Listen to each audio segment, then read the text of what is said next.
അപ്പോൾ മുഹമ്മൂടിയുടെ പുതിയ ഒരു ലൈവിലേക്ക് എല്ലാവർക്കും സ്വാഗതം.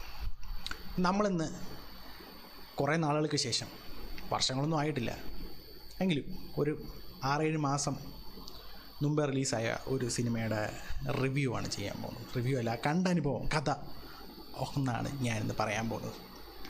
വർഷങ്ങൾക്ക് ശേഷം, written and direct by Vineeth Sreenivasan. ചുരുക്കി പറഞ്ഞു കഴിഞ്ഞാൽ, വർഷങ്ങൾക്ക് ശേഷം തിയേറ്ററിൽ പോയി കണ്ട ഒരു വെറും വെറുപ്പീരല്ല, അടാറ് വെറുപ്പീര് സിനിമയാണ് വർഷങ്ങൾക്ക് ശേഷം. അപ്പോൾ എനിക്ക് ഇപ്പോഴും ഓർമ്മയുണ്ട് അത് കാണാൻ പോകുന്ന ദിവസവും കാര്യങ്ങളൊക്കെ. ഇന്നൊരു വിഷു ആയിരുന്നു. ഫാമിലി മെമ്പേഴ്സ് എല്ലാം കൂടെ ഒരു തീരുമാനം എടുത്തു, നമുക്കൊരു സിനിമയ്ക്ക് പോയി കളയാം എന്ന്. അങ്ങനെ എല്ലാവരെയും പൊക്കിപ്പിടിച്ച് നമ്മൾ വിഷുവിൻ്റെ അന്ന് ഉച്ചയ്ക്ക് വർഷങ്ങൾക്ക് ശേഷം കാണാൻ പോവാണ്. വലിയ തിരക്കാണ്, തിയേറ്ററിൻ്റെ ഫ്രണ്ടിൽ വലിയ തിരക്കുണ്ട്. നമ്മൾ നേരത്തെ ബുക്ക് ചെയ്തുകൊണ്ട് വലിയ തിരക്കില്ലാതെ അകത്തോട്ട് കയറി. ആലോചിക്കണം, നമ്മൾ കാണാൻ പോകുന്നത് സിനിമ ഇറങ്ങി ആദ്യത്തെ ആഴ്ചയാണ്. വിഷുവിന് മുമ്പാണ് സിനിമ ഇറങ്ങിയെന്നാണ് എൻ്റെ ഓർമ്മ. ആദ്യത്തെ ആഴ്ച നമ്മൾ പോയി കണ്ടെന്നാണ് എൻ്റെ കൃത്യമായിട്ടുള്ള ഓർമ്മ. അപ്പോൾ അപ്പം തന്നെ ഭയങ്കര തിരക്കുണ്ട്. തിരക്കിൻ്റെ കാരണമൊന്നുമല്ല, റിവ്യൂസ് തെള്ളി മറിക്കുമായിരുന്നു. റിവ്യൂസ് നല്ല സിനിമയാണ്, നല്ല കോമഡിയാണ്.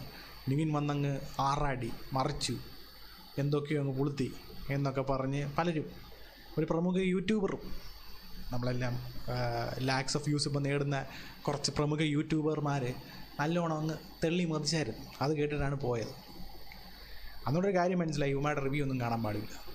കാരണം ഇവന്മാരൊക്കെ മിക്കതും പൈസ മേടിച്ചിട്ടൊക്കെ ആയിരിക്കും ചെയ്യുന്നത്. അല്ലെങ്കിൽ ഇനി ചിലപ്പോൾ അവന്മാർക്ക് അങ്ങനെ അനുഭൂതി ഉണ്ടോ എന്നറിയത്തില്ല. എങ്കിൽ അവന്മാരുടെ നിലവാരം, സിനിമ അളക്കാനുള്ള നിലവാരം എന്തായാലും തീർച്ചയായിട്ടും എല്ലാവരും ഒന്ന് വിലയിരുത്തുന്നത് നല്ലതായിരിക്കും. കാരണം ഇതുപോലെ ഊളപ്പടങ്ങൾ, വെറും ഊളപ്പടം, അതിനെയൊക്കെ പ്രൊമോട്ട് ചെയ്യുക എന്ന് പറഞ്ഞു കഴിഞ്ഞാൽ അതിലും വലിയ ഗതികേട് വേറൊന്നുമില്ല. പിന്നെ ഈ ഒരു തൊഴിലാണെങ്കിൽ തൊഴിലായിട്ട് കാണുന്നവർക്ക് ഒന്നും പറയാനില്ല. അവർക്ക് വരുമാനമായിരിക്കാം, പൈസ കിട്ടിയിട്ടുണ്ടായിരിക്കാം. അപ്പം നല്ലത് പറഞ്ഞാലേ പറ്റുള്ളൂ. എന്നിട്ട് അവസാനം പണി പാളിയെന്ന് മനസ്സിലാകുമ്പോഴത്തേക്ക് അതിനൊരു വിശദീകരണ വീഡിയോ ആയിട്ട് ഇറങ്ങിയാൽ പോരെ. എന്താ കുഴപ്പം? കാണുന്ന നമ്മളുമാർ മണ്ടന്മാർ. കൊള്ളാടേ, നല്ല പരിപാടി. അപ്പം നീമാർക്ക് ഇപ്പം ചോദിക്കും, എന്തിനടേ ഇത്രയും നാൾ ഇറങ്ങി, കുറേ എല്ലാവരും വലിച്ചു കീറി, ഇനി കൂടെ ഉള്ളു വലിച്ചു കീറാൻ, എന്തിന് ഈ സിനിമയുടെ റിവ്യൂ കൊണ്ടുണ്ടാക്കി ഇറങ്ങിയിരിക്കുന്നു? അത് ജസ്റ്റ് ഒന്ന് ഇങ്ങനെ വെറുതെ ഇരുന്നപ്പം നമുക്ക് ഒരു റിവ്യൂ ചെയ്യാൻ തോന്നിയപ്പോൾ കുറച്ച് കാര്യങ്ങൾ എനിക്കെപ്പറ്റി പറയാം എന്ന് തോന്നിയപ്പോഴത്തേക്ക് ഞാനിങ്ങനെ വന്നപ്പം ആരോടെ എനിക്ക് പറയാൻ പറ്റുന്ന, നിങ്ങളല്ലേ ഉള്ളൂ. അപ്പോൾ നിങ്ങളോട് തന്നെ പറയാം എന്ന് വിചാരിച്ചു. അപ്പോൾ തിയേറ്ററിൽ അങ്ങനെ കയറി. ഭയങ്കര ബുക്കിംഗ് ആയതുകൊണ്ട് തന്നെ നമുക്ക് ടിക്കറ്റ് ഫ്രണ്ട് റോയിലാണ് കിട്ടിയത്. 1ാമത്തെയോ 2ാമത്തെയോ 3ാമത്തെ റോയിലോ 4ാമത്തെ റോയിലോ മറ്റോ കൊണ്ടാണ് നമ്മളിരുന്നത്. അല്ല, കഴുത്ത് വേദനിച്ചാണ് നമ്മൾ സിനിമ കണ്ടത്. ആദ്യമേ സിനിമയുടെ ഒരു ഇൻട്രോ ഉണ്ട്. ധ്യാനിൻ്റെ കുട്ടിക്കാലം, അവൻ +2 മറ്റു പഠിക്കുന്ന സമയമായിരുന്നു. 10 +2 പഠിക്കുന്ന ആ ഒരു കാലഘട്ടത്തിൽ നിന്നാണ് തുടങ്ങുന്നത്. തുടക്കം എന്ന് പറഞ്ഞാൽ ഇഡിലോസ്കിയായിരുന്നു. അതിപ്പോഴും പറയുന്നു, തുടക്കം അടിപൊളിയായിരുന്നു. ഞാൻ വിചാരിച്ചു സിനിമ ഈ ഒരു മീറ്ററിലെങ്ങ് പോവുകയാണെങ്കിൽ ഒരേ പൊളിയായിരിക്കും. കാരണം ഞാൻ വിനീതിൻ്റെ പടങ്ങളൊക്കെ ഇഷ്ടപ്പെടുന്ന ഒരാളാണ്. പൊതുവെ വിനീത് ലോല പടങ്ങളാണ് ചെയ്യുന്നത്. വലിയ ക്രൂവൽറ്റിയോ അല്ലെങ്കിൽ തേപ്പ്, ഭയങ്കര ക്രൈം, ഇമാതിരി പരിപാടിയൊന്നും വിനീത് എടുക്കാറില്ല. കൂടുതലും ഫീൽ ഗുഡ് മൂവി, പ്രണയങ്ങൾ ഒക്കെയാണ് വിനീത് സിനിമകൾ. കോമഡി പറയണം. ഇതിന് മുമ്പേ വിനീതിൻ്റെ ഇറങ്ങിയ സിനിമകളായിട്ടുള്ള നമ്മുടെ തട്ടത്തിമറയത്ത്, അതുപോലെ വടക്കൻ സെൽഫി, പിന്നെ ജേക്കബിൻ്റെ സ്വർഗരാജ്യം, ഇതൊക്കെ കണ്ട് പുള്ളിയോട് ഒരു നല്ല സിനിമ ചെയ്യുന്ന ഒരു ആളെന്നുള്ള നിലയിൽ ഒരിക്കലും നമ്മുടെ ശ്രീനിവാസൻ്റെ മോൻ എന്നുള്ള നിലയിലല്ലാതെ ഒരു നല്ല സിനിമാ നിർമ്മാതാവ് എന്നുള്ള നിലയിൽ കുറച്ചൊക്കെ സ്നേഹം ഉണ്ടായിരുന്ന ഒരു വ്യക്തിയായിരുന്നു. കാരണം പുള്ളിയുടെ പ്രോഡക്ട്സ് വളരെ നല്ലതായിരുന്നു. അതിനകത്ത് അലന്നൊരു സ്ക്രിപ്റ്റാണ്, അലന്നൊരു കഥയാണ്. അതിനകത്തിൽ 2 അലന്ന ആൾക്കാരോട് വന്നപ്പോഴത്തേക്ക് സിനിമ ഒരു അലമ്പായിപ്പോയി, വല്ലാണ്ട് അലമ്പായിപ്പോയി. അതിലെനിക്കൊന്നും വിനീതിനൊന്നും ചെയ്യാൻ പറ്റത്തില്ല, എഡിറ്റർക്കും ഒന്നും ചെയ്യാൻ പറ്റത്തില്ല. പിന്നെ ആകെ വിനീതിന് നല്ലോണം അറിയാവുന്നൊരു പരിപാടി മ്യൂസിക് ഇട്ടുള്ള കളിയാണ്. മ്യൂസിക് ഇട്ട് ഫിലിം നല്ലോണം കയറ്റിക്കൊണ്ടുവരാനുള്ള പരിപാടിയുണ്ട്. അതും ഇതിനകത്തിൽ ഒത്തില്ല. എന്തോ ഈ വട്ടം പണി വാളിയും വെള്ളത്തിൽ കിട്ടി. തിയേറ്ററിൽ ഇറങ്ങിയപ്പം അധികം ആരും അങ്ങനെ പറഞ്ഞ് ഇതിനെ പറ്റിയിട്ട് ഭയങ്കര മോശമായ അഭിപ്രായങ്ങളൊന്നും അധികം ആരും പറയുന്നുണ്ടായിരുന്നില്ല. പക്ഷേ OTT വന്നപ്പോഴത്തേക്ക് എല്ലാണോ എടുത്തു കൊടുത്തു എന്ന് തന്നെ പറയാം. അമ്മാതിരി ഇതിന് വിമർശനം കിട്ടിയിട്ടുള്ളൊരു സിനിമയാണ് വർഷങ്ങൾക്ക് ശേഷം.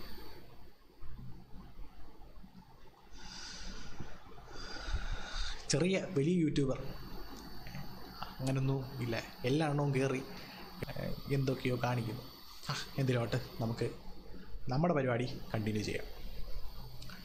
അപ്പോൾ ഇൻട്രോ തുടങ്ങി. അപ്പോൾ മിക്കവാറും ഇൻട്രോയ്ക്ക് മുമ്പേ എല്ലാവർക്കും കഥ എന്താണെന്ന് അറിയാം എന്ന് ഞാൻ വിചാരിക്കുന്നു. കൂടുതലും ഞാൻ ത്രെഡും കാര്യങ്ങളൊന്നും തരണ്ടെന്ന് വിചാരിക്കും. മിക്കവാറും എല്ലാവരും OTT കണ്ട് വെറുത്തിരിക്കുമായിരിക്കും എന്ന് എനിക്കറിയാം. ഒരു 1970-80 കാലങ്ങളിൽ സിനിമാ മോഹമായിട്ട് വരുന്ന 2 പേര് ചെന്നൈയിൽ എത്തിപ്പെടുകയും അവിടെ നടക്കുന്ന സംഭവ വികാസങ്ങളൊക്കെയാണ് ഫസ്റ്റ് ഹാഫ്. പിന്നെ അതിൻ്റെ സെക്കൻഡ് ഹാഫിൽ അവരെങ്ങനെ തിരിച്ച് വരുന്നു അങ്ങനെയുള്ള സംഭവമാണ്. ഇത് ഫ്രണ്ട്ഷിപ്പ്, പ്രണയം, എല്ലാ പരിപാടികളും ഉണ്ട്. പക്ഷേ അങ്ങോട്ട് ഒത്തില്ല. കണ്ടപ്പോൾ ഞാൻ വിചാരിച്ചില്ല മോനെ ഇത് പൊളിക്കും.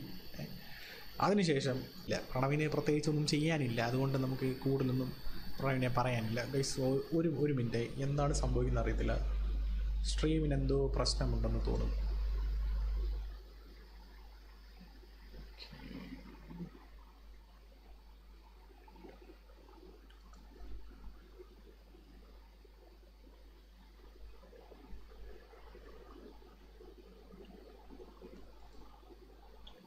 എനിക്ക് എത്രമാത്രം ഇത് വീഡിയോ അപ്ലോഡ് ആകുമെന്ന് എനിക്ക് അറിഞ്ഞൂടാ. കാരണം സ്ട്രീമിൽ എറർ കാണിക്കുന്നുണ്ട്. സോ എന്തെങ്കിലും ഉണ്ടെങ്കിൽ ഇപ്പം ഈ ലൈവ് ഒന്നും ഒരു മനുഷ്യനും കാണൂല, പിന്നെ അവരെ കുറ്റം പറയാനും പറ്റില്ല. അല്ലെങ്കിൽ ആരെങ്കിലും ഒരുത്തം പറഞ്ഞേനെ. ഇതിപ്പോൾ അതുമില്ല, നമ്മൾ വെറുതെ ഇരുന്ന് പറയുന്നു. നിങ്ങൾ ആരെങ്കിലും ഏതെങ്കിലും കൊല്ലത്ത് ഇത് കാണുമായിരിക്കാം എന്ന് ഞാൻ പ്രതീക്ഷിക്കും. അപ്പോൾ പ്രണവിൻ്റെ ആ ഒരു ക്യാരക്ടർ വരുന്നുണ്ട്. നല്ല ബോറായിട്ടായിരുന്നു ചെയ്തു പ്രണവ്. പിന്നെ നമ്മൾ കൂടുതൽ പ്രണവിൽ നിന്ന് പ്രതീക്ഷിക്കേണ്ട. പിന്നെ ഇവനെ പിടിച്ച് എന്തിന് സിനിമയിൽ അഭിനയിപ്പിക്കുന്നു എന്നറിയത്തില്ല. താല്പര്യമില്ലാത്ത ഇവനെയൊക്കെ പിടിച്ച് എന്തിന് സിനിമയിൽ അഭിനയിക്കുന്നു എന്ന് സത്യം പറഞ്ഞാൽ മോഹൻലാലിനെടുത്തും ഈ ഫിലിമിലേക്ക് കാസ്റ്റ് ചെയ്ത വിനീതിനോടുമാണ് ചോദിക്കേണ്ടത്. എന്തിനാണ് ഇവനെയൊക്കെ എടുക്കുന്നത്? 100 അല്ലെ 1000 ആൾക്കാർ വെളിയിൽ നിൽക്കുന്നുണ്ട് ചാൻസ് കിട്ടാതെ. ഒരു ചാൻസിന് വേണ്ടിയിട്ട് നല്ലതായിട്ട് അഭിനയിക്കാൻ അറിയാവുന്ന ആൾക്കാർ. ഈ നെപ്പോട്ടിസം വിട്, നല്ല ആൾക്കാരെയൊക്കെ എടുക്കുക. എന്നിട്ട് അവർ വരട്ടെ. ഇതിപ്പോൾ എത്ര കൊല്ലമായിട്ടാണ് ചെറുക്കൻ പോട്ട് 1 പടം 2 പടം പോട്ട്, അവനെ അറിയത്തില്ല, ഒന്ന് ട്രൈ ചെയ്യുകയാണ്. ഇതങ്ങനല്ലല്ലോ, ഇപ്പോൾ എത്ര പടങ്ങളായി. എന്നിട്ട് ചെറുക്കൻ്റെ ഒരു ഇമ്പ്രൂവ്മെൻറ്റും ഇല്ല. ഇനി പടങ്ങൾ തോന്നുന്നതിനെ പൊട്ടിക്കാൻ പോകും. അവനാകെ അറിയാവുന്ന കാര്യം കുത്തിമറിയിലും ഇടി അതിലുള്ള പരിപാടികളൊക്കെയാണ്. അതെന്തെങ്കിലും ഉണ്ടെങ്കിൽ വല്ലതും കൊടുത്തു നോക്ക്. അങ്ങനെയുള്ള സെറ്റപ്പുള്ള പരിപാടികളൊക്കെ ആണെങ്കിൽ അണ്ണൻ നൈസായിട്ട് ചെയ്തു. അല്ലാത്ത പക്ഷം ഈ ഇമോഷണൽ സീന് ഇതുപോലെ ആൽക്കഹോളിക്കായിട്ടൊക്കെ അഭിനയിക്കുമ്പോൾ എൻ്റെ പോനെ ഉറപ്പിച്ച് സഹിക്കാൻ പറ്റില്ല. പ്രത്യേകിച്ച് മുഖത്തൊരു എക്സ്പ്രഷനും അവൻ്റെ വരില്ല. അപ്പം നമുക്ക് എങ്ങനെ കണ്ടിരിക്കാൻ തോന്നും? ഞാൻ ഹൃദയം എന്ന് പറഞ്ഞ സിനിമ ഇവനുള്ളത് കൊണ്ട് മാത്രം ഞാൻ കണ്ടിട്ടില്ല. ഇതുവരെ അറിയത്തില്ല ആ സിനിമ എന്താണെന്ന്. കുറച്ച് സീൻസൊക്കെ TV വരുമ്പോൾ കണ്ടുപോകുന്നതല്ലാതെ മുഴുക്കനെ എനിക്ക് ആ സിനിമ ഇത് കാണാൻ പറ്റില്ല. കാരണം 1 ഇവൻ, 2 കല്യാണ കാര്യം ഞാൻ പറയാം വരട്ടെ. അത് കഴിഞ്ഞിട്ട് ഇങ്ങനെ ഫിലിം പോകുന്നു. അതിനുശേഷം കല്യാണിയെ കാണുന്നു. കല്യാണി ഒന്നിനൊന്നിന് മെച്ചമെന്ന് പറയാം. നല്ല ഊളായിട്ടാണ് ഇതിൻ്റെ അഭിനയിച്ചിരിക്കുന്നത്. അതിലൊരു ക്രിഞ്ച് സീനുണ്ട്. അയ്യോ, ഏത് നൂറ്റാണ്ടിലെടുത്തായാലും ഓക്കെ 90-ലെടുത്താലും ഈ സാധനം ക്രിഞ്ചാണ്. അമ്മാതിരി സാധനം. ഒരു ബുക്കിനകത്ത് ലെറ്റർ വെച്ച് കൊടുക്കുന്നത്. എൻ്റെ അമ്മോ എന്ന് ഞാൻ വെച്ച് തൊട്ടടുത്തിരിക്കുന്നൊരു ഒരു മതി എന്താ പറയുക, കൂടുതലൊന്നും പറയില്ല. അങ്ങനെ ആയിപ്പോയി. അങ്ങനത്തെ സാധനമായിരുന്നു ആ ഒരു സീൻ കണ്ടപ്പോഴത്തേക്ക്. പിന്നെ ഇവിടെ 2 പ്രണയമാണ്. പ്രണയം കണ്ടിട്ട് എനിക്ക് ചിരിയാണ് വന്നത്. നല്ല കോമഡി ആയിട്ടുള്ള പ്രണയമായിരുന്നു. അത് കഴിഞ്ഞിട്ട് ഒരു ഉടക്കം ഉണ്ടാകുന്നൊരു സീനൊക്കെ വന്നിട്ട് പ്രണവ് ഭയങ്കര ഇമോഷണൽ ആവുന്ന ഒരു സംഭവങ്ങളൊക്കെ എൻ്റെ പൊന്നുമോനെ സഹിക്കുന്നില്ല. കല്യാണി കരയുന്നത് അതും ഒട്ടും സഹിക്കാൻ പറ്റുന്നില്ല. അത് കണ്ടപ്പോഴത്തേക്ക് പ്രണവ് മാത്രം ധ്യാനും വിനീതുമല്ല, ധ്യാനും പ്രണവും വരുന്ന കോമ്പിനേഷൻ നമുക്ക് അത്യാവശ്യം കണ്ടിരിക്കാം. പക്ഷേ പ്രണവ് ഒറ്റയ്ക്ക് വരുമ്പോൾ എൻ്റെ മോനെ സഹിക്കൂല. ഇതിനകത്തിൽ എനിക്ക് ഇത്തിരി ഭേദപ്പെട്ടത്, ഉള്ളതിൽ ഭേദം എന്ന് പറയുന്ന തൊട്ട് തന്നെ ധ്യാനാണ്. ഇത്രയും പടങ്ങൾ തോനെ ഇറക്കി പൊട്ടിച്ചുകൊണ്ടാണോ എന്ന് അറിയുകൂടാ. ഇപ്പോൾ ചെയ്യുന്ന പടങ്ങൾ ഒക്കെ നല്ലതായിട്ട് പുള്ളി അഭിനയിക്കുന്നുണ്ട്. പുള്ളിക്കൊരു അഭിനയത്തിൻ്റെ സ്കില്ല് ഡെവലപ്പായിട്ടുണ്ടെന്നാണ് എനിക്ക് തോന്നുന്നത്. കുറേ സിനിമയ്ക്ക് അതിലിപ്പോൾ ഇങ്ങനെ അഭിനയിച്ച് പൊട്ടിക്കുന്നുണ്ട്. അതിൻ്റെയൊക്കെ എന്തെങ്കിലും ഗുണം കാണത്തില്ലായിരിക്കും കൂടെ. അപ്പോൾ അതിൻ്റെ ഗുണങ്ങൾ സിനിമയ്ക്ക് അത് കാണാൻ സാധിക്കുന്നുണ്ട്. ആ ഒരു ഫസ്റ്റ് ഹാഫ് വരെ നല്ല ഹൈയിൽ ധ്യാൻ ചെയ്തിട്ടുണ്ട്. പ്രണവിൻ്റെ എനിക്ക് ഒട്ടും ഇഷ്ടപ്പെട്ടില്ല. സെക്കൻഡ് ഹാഫ് വരുമ്പോഴത്തേക്ക് ഫസ്റ്റ് ഹാഫ് പിന്നെയും കാര്യങ്ങൾ പറയാനുണ്ട്.